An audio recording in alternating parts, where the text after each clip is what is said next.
Desa Bongo, negeri dari serpihan mimpi.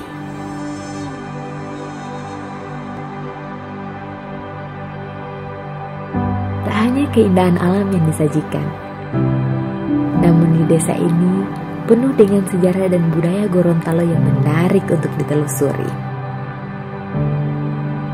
Jika kita berkunjung ke desa adat Bongo yang terletak di Kabupaten Gorontalo, kita bisa menikmati 3 destinasi wisata sekaligus, yaitu Taman Wisata Religi Bubohu yang juga memiliki museum fosil kayu yang usianya jutaan tahun, Masjid Walima Emas yang ramai dikunjungi saat hari-hari besar Islam seperti perayaan Maulid Nabi, dan Pantai Dulanga.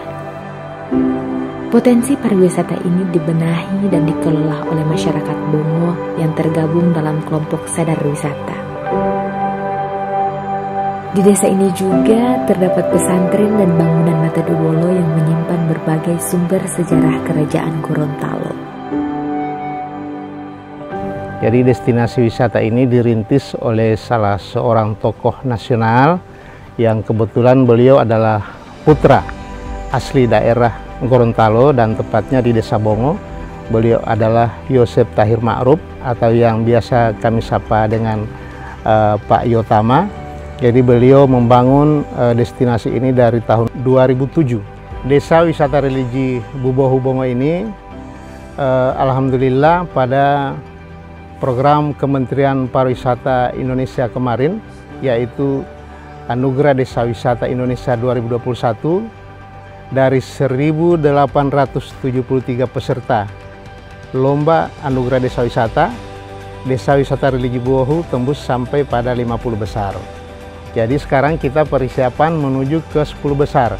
Makanya sekarang seluruh destinasi ini kita benahi, dan tentunya kami berharap kami sebagai pengurus tempat ini berharap dukungan maupun support dari semua pihak, terutama dari pemerintah dan swasta.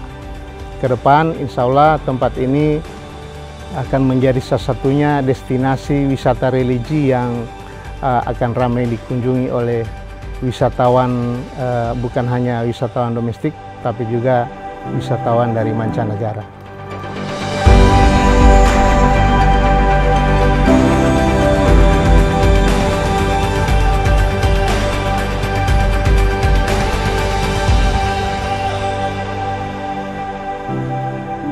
Desa Bongo bagiku adalah sebuah keharmonisan yang tersusun dari keindahan alam, sejarah, budaya, dan tradisi.